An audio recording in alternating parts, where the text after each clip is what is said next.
Assalamualaikum warahmatullahi wabarakatuh. Salam Kukar Pintar. Apa kabar anak-anak? Semoga anak-anak dalam keadaan sehat walafiat. Hari ini bertemu dengan Ibu Ranem dari tim Kukar Pintar. Pada hari ini Ibu akan membawakan materi pelajaran Bahasa Indonesia kelas 7 masih di bab 1. Materi kita adalah tes deskripsi pada pertemuan ke-5. Baik anak-anak, perlu Ibu ingatkan bahwa buku yang kita gunakan masih sama seperti pertemuan yang lalu, yaitu buku Bahasa Indonesia untuk SMP dan MTS kelas 7 edisi revisi tahun 2017. Bukunya ini ya. Anak-anak, sebelum ke materi, kita curah pendapat dulu. Coba, masih ingat kaidah bahasa apa saja yang digunakan dalam teks deskripsi? Masih ingat? Kita akan lihat dan kita akan mengingat kembali pertemuan yang terdahulu bahwa kaidah bahasa Indonesia yang digunakan di dalam teks deskripsi ada 9. Yang pertama, penggunaan kalimat perincian untuk mengkonkretkan. Yang kedua, penggunaan kalimat yang menggunakan serapan panca indera. Yang ketiga, penggunaan kata dengan kata dasar K, P, T, S. Yang keempat, penggunaan sinonim pada teks deskripsi. Yang kelima, penggunaan kata depan pada teks deskripsi. Yang keenam, penggunaan kata khusus. Yang ketujuh, penggunaan huruf kapital.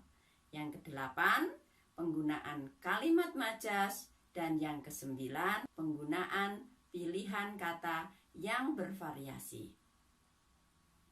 Baik anak-anak, Ibu akan sampaikan tujuan pembelajaran pada hari ini. Tujuan pembelajaran kita kali ini adalah 1. Anak-anak diharapkan mampu menyajikan teks deskripsi secara lisan. Yang kedua, anak-anak diharapkan mampu menulis teks deskripsi. Materi pelajaran kita hari ini adalah menyajikan teks deskripsi secara lisan dan tertulis. Yang pertama kita bahas adalah menyajikan teks deskripsi secara lisan. Anak-anak, kalian akan berperan sebagai pemandu wisata atau reporter acara jalan-jalan di tempat wisata. Perhatikan tayangan video berikut.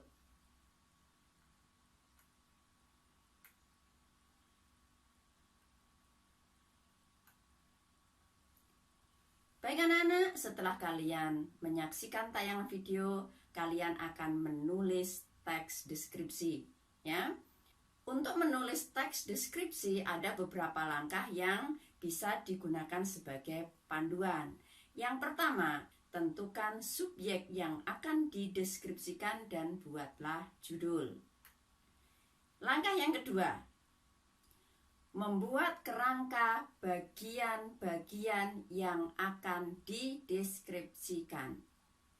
Yang ketiga, mencari data. Carilah data dari subjek yang ditulis. Yang keempat, tatalah kalimat menjadi pembuka teks deskripsi.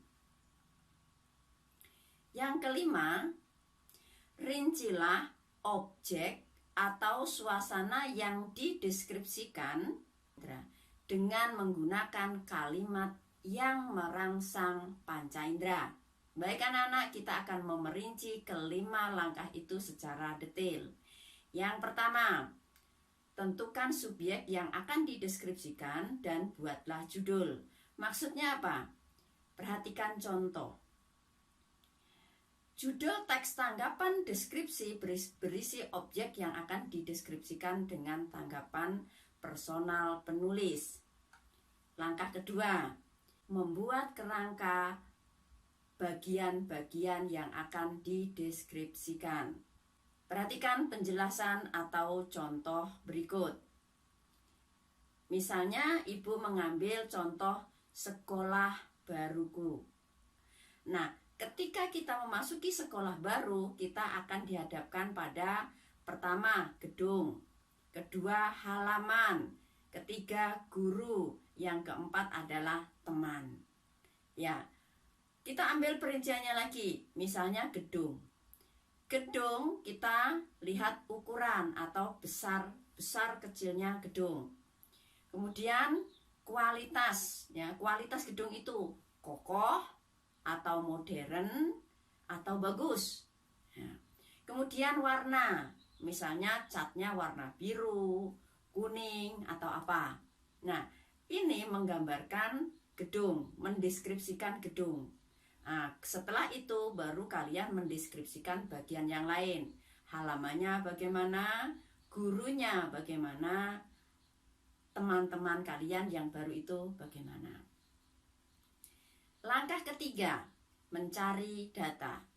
Carilah data dari subjek yang ditulis. Penjelasannya begini. Data dicari dengan mengamati subjek yang akan dideskripsikan. Contoh, perhatikan tabel berikut. Hal yang dideskripsikan misalnya kondisi fisik. Hasil pengamatannya, bangunannya kokoh, bagus, cat hijau muda. Baru nanti dibuat kalimatnya. Kemudian misalnya ada tanggapan terhadap sifat-sifat guru. Hasil pengamatannya apa? Baru nanti dijelaskan. Begitu juga tanggapan terhadap sifat teman-teman baru. Bagaimana sifat teman baru itu? Hasil pengamatannya dituliskan, baru nanti dibuat kalimat-kalimat. Langkah keempat, tatalah kalimat menjadi paragraf pembuka teks deskripsi. Penjelasannya, kenali paragraf-paragraf yang termasuk bagian identifikasi, deskripsi bagian, dan penutup. Kenalilah paragraf yang termasuk bagian identifikasi, deskripsi bagian, dan penutup. Langkah kelima, rincilah objek atau suasana yang dideskripsikan menggunakan kalimat-kalimat yang merangsang panca indera.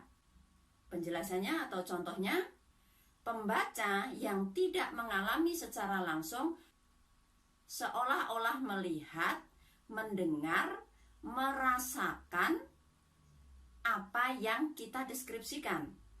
Baik anak-anak, 5 langkah menulis deskripsi sudah Ibu jelaskan. Sekarang tugas kalian adalah mengerjakan LKPD 1.8. Berperanlah sebagai pemandu jalan-jalan atau pemandu wisata dari video yang kalian cari sendiri. Kemudian LKPD yang kedua, setelah kamu menyampaikan deskripsi objek wisata secara lisan, sekarang tulislah teks deskripsi secara tertulis. Sekarang tulislah teks deskripsi. Ikuti langkah-langkah cara menulis teks deskripsi pada buku kalian halaman 36 sampai 39. Baik, selanjutnya kalian akan membuat mind mapping. Apa yang harus dituangkan ke dalam mind mapping? Yang pertama adalah ciri teks deskripsi. Yang kedua, rincian informasi teks deskripsi. Yang ketiga, struktur teks deskripsi. Yang keempat, unsur kebahasaan teks deskripsi. Dan yang kelima, langkah menulis teks deskripsi. Nah, ini ya bagannya ya. Jadi ada teks deskripsi, kemudian ada ciri-cirinya, kemudian ada rincian informasi, struktur teksnya, unsur kebahasaan, dan langkah menulis teks deskripsi. Anak-anak, cukup sampai di sini pertemuan kita kali ini tentang teks deskripsi pada pertemuan kelima. Tuntas sudah penyampaian materi tentang teks deskripsi di kelas 7. Semoga pembelajaran kali ini bermanfaat dan pada pertemuan yang akan datang kita akan membahas teks yang lain. Kurang lebihnya Ibu mohon maaf. Billahi taufik wal hidayah. Wassalamualaikum warahmatullahi wabarakatuh. Salam Kukar Pintar.